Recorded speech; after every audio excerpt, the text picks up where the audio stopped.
these are purely about government policy. This year we saw government's commitment to the creative sector.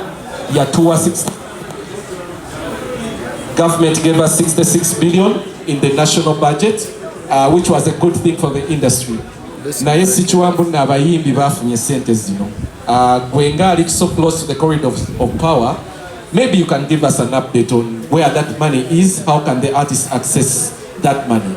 Secondly, when we were entering the year 2025, the president announced that yali atuwadde ekirabo ekya copyright management system.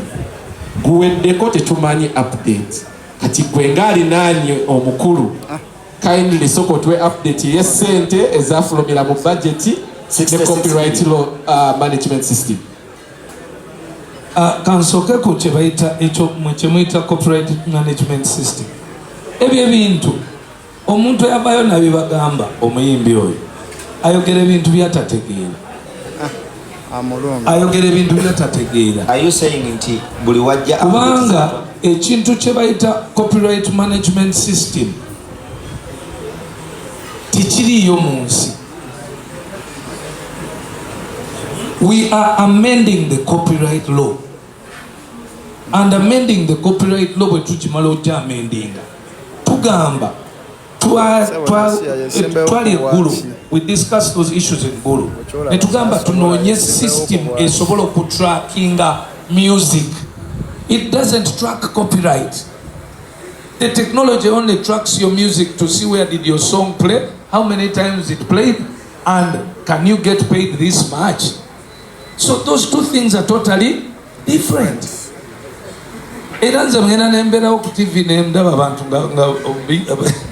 But anyway, now again, that technology requires a lot of things. It requires hardware, because I came up with that factor tree. If you go on the internet and remember when Nabagambanga over 10-15 years ago, I created what I call a factor tree. Factor tree ye yamba government of solving in connections. Kuba mandates is a phase, music is entertainment. There is 9 domains. Remember, I'm a member in the UNCC. Entertainment industry have 9 domains. Domains ezo mwenda zigwa in different ministries. Okay?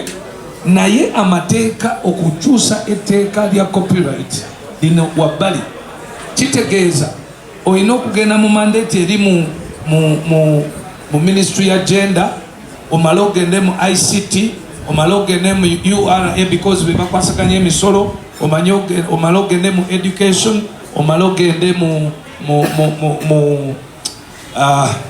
gundi kyendala. So okusobola okukwasaganya all those entities ne ziba nga totataganyiza government bwekola, because bw'oba okyusa etteeka limu mu music li affecting and collecting ye sente mu URA. Kati wa URA ye dijja kugamba kino nze temunsumbuwa nze collecting ki musolo, soko ndage bwe mbanga omusolo guno bwe munchumbua guno nesikufuna ngenda kufunira wa. So boy no kuddayo n'olago wa URA wagenda okufunira. Nojja ku kyempisa culture, okay? Nojja mu ministry ne bateekawo amateeka. Kati iyo gundi yaleta Computer Misuse Act, okay? Enyimba ezivuma ebyo byonna bijjamu. So okwamendinga copyright nga yo, it is its own side. Then okola system eri technology oyo nakyo kirala. So technology oyo government mzee gwe project yagikwasa omukyala ku Okelo House bamwita Shiba, era most of the time ali mukola ne Joel. I personally nali ninda kalulu kagwe ndyoke nkwate nende mu office yabwe babakkiriza tekewo kamera bawe factor tree nga bwe nali ngiyiza, because government okuteeka ekintu mu nkola just kwe kyewetaaga kugiraga waweefunira is abantu baayo bafunye banaafunira wa, then n'emisolo gye naafuna. So nze mu solving ekyange natunulira nnyo okulaba nti ne malanda ga government nti mufiirwa over 200 billion every year. they will jump in. So Bebe, you've talked about the technology being too much, but the whole time we've been talking about the list, you've not talked about musicians learning how to use the digital platforms. Until that is what I call laziness. Because I gave an example, the government, during our times, we didn't have those social media platforms. Analog. Nobanga okutwala oluyimba eggulu olutwalayo olinya tax n'otwala physically analog board. But today there's platforms where you can use to distribute music, but artists are very lazy. Actually, that's why you find managers very, very tough on artists, because you find an artist cannot even go down on their phone and write down radios in or search radios in Kenya, get into their DMs and send their music. They can't. No salamo omuntu abeera awo. Joshua Baraka juzi last year he organized a gig. Yaja nangamba I'm going to organize a gig. Nemugamba okay, cool. But I'm going to put it in this place. Yateka Bugolobe. Nandaga app. Yachingamba kusawa nyaku macha. Try to shooting a video. Nangamba there's this app I'm going to put in, but by 6 tickets zijaba ziweddewo. Bebekula amasengeje gatuse. Let's just cross over tubaleke bagende maaso bennaffe tugende maaso wano ku mutimbagano. Katuleke abamasengeje batambuze tubakwasa akati. Tubakwasa akati. Yes, you can continue. Yes. So aina app ku simu, people just bateka yo what today I'll be hosting a concert at this place. Guys just book and say book. But most of the time mulabye some gigs abaana batoze bakola nogamba yi eno nga sagirabyeko we bagiranga naye ng'ejjudde okitegedde. So young artists are not being creative enough or hardworking enough okuba nti ate ebyo ebintu ebiri naye tebabikola ki, they're not using them. So you find that is what some of the main reasons why they are sliding backwards. Ekisembayo ekya ssente kabakali ebasoma mu budget omuyimbi zimutuukako ziti esente tenso okugamba nti esente ezo si z'abayimbi bokka. Esente ezo zirina okuba nga zigwa mu 9 domains. Domain ey'abayimbi, domain ey'abannamizannyo, domain ey'abakubi b'ebifaananyi oba okitegeera. Kakati bwe ziba nga z'abayimbi bokka, it depends on zasabibwa zitya. Zasabibwa nga zakuwa abayimbi mu sakozi abayimbi zibatukeko kinoomu, oba zasabibwa kola projects z'abayimbi. So at the moment Ministry of Gender yafuna sente ezo neziteeka nawulidde ba architects bakayana ba promoters kuba nabo balina okufunako ku sente ezo. Ministry is take up yesterday I hear oba ku bigundi za military sakozi kati ba promoters ne baba nga batya ogendayo okujjayo sente. So I don't know surely what the money was meant for, but as long as it is in sacco money, then it is supposed to be borrowed by artists and used by artists. Indirectly, President wants to support artists or the creative sector financially. All right, thank you so much. Bebe cool mweba ni nyo. Yes, Wanji. Oh, okay. Eddy was. Amanya babitanibwa rasta nze ekibuzo kyange kigenda kuddayo ku Bebe list ku bantu bonna b'osomye tulabye editaliko ku list. Eddy Kenzo, why this time round tabaddeko ku list yo ate nga akoze naawe no list yambi. It's my opinion and those are the people according to my opinion who worked. Oluyimba kulowoozaako nga lukoze Duteke ku list yo zisikayanya eno list yani ya Bebe cool and it's my opinion. Everyone has their opinion and anyone can.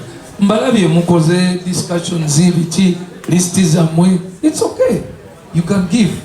But ene ya Bebe kuru opinion yani ya Bebe. And at Bebe Cool, we've also seen some young people that have been doing good music, maybe to their fellow young people on TikTok, the likes of Tojo256, but we've not seen you or we've not had you talk about them anywhere. The likes of Tojo, Sean, I'm sure people here have maybe heard about them. They've done good music, but in the bar, it has been doing well and on TikTok. So they've not appeared on your list. Does that mean that they need to work more to get more visibility? Yeah, they really need to work more because I don't know them. You get it? It's not that. On my list, I only will put one songs that I know and you know. Yeah. So now, for those artists you're talking about, you know them, I don't know them. Yeah. Or you know their songs, I don't know the songs. And then also, if you look in my list, I think if you go around on, other lists done by radios, TVs, you'd find that 90% of my choices are also everywhere else. Okay. Good evening to everyone. Amanya bampita Abe, Mr. Cha mu Uganda. Ekibuuzo kyange eri Bebe Cool. Well, tulaba list eno ebaddewo for quite some time. Omuyimbi asobola okwebuuza ye nga Elijah Kitaka gw'osiimye gwe number 1 afunye atya mu list yo? List eno okugifunamu because of the moral authority that I have as a legend, the longevity, the trust jenina mbantu. Bwe nvayo ne ngamba nti Elijah Kitaka is good, the public will agree and it will receive Elijah Kitaka well. So bwatyo wafunamu kyovulaba nti nasalawo gikola so that engeri gye talina awards omuntu abenga emirimu gye emirungi gisobola okusiimibwa in that way by legends supporting and telling people, oh guys, you know what, this is a good artist. That is how best I contribute to the music industry. Then my last question is, mu speech gyowadde owanye studio yo, well, unfortunately gyotali wetwali ku mukolo gumu president yebuuza nti nga studio teyamanya what happened era n'abayimbi abamu bakomputinga nga bagamba tebamanyi kigenda mu maaso naye okukibuuza ekibuuzo ekyo mwenna muli bankwe kuba president we yabuuza temwavayo mugamba nti studio gyeri. Mwenna waliwo atamanyi studio ezo? Waliwo atagimanyi? Efulumya dde enyimba nga tebakolerayo. I can mention a list of artists abasukka 70 abarecordingira mu Gagamel studio bonna ba Spice Diana baani, but the issue is teba mentioning nti ba recordingidde wa mu Gagamel studio kubanze sibabeerako nti ateekako log ya Gagamel studio teteekako kino. No, I don't do that. I don't. Ate ekyokubiri, you must understand nti studio eyo teyali ya Kayola eri Mengo president gye house. Doctor.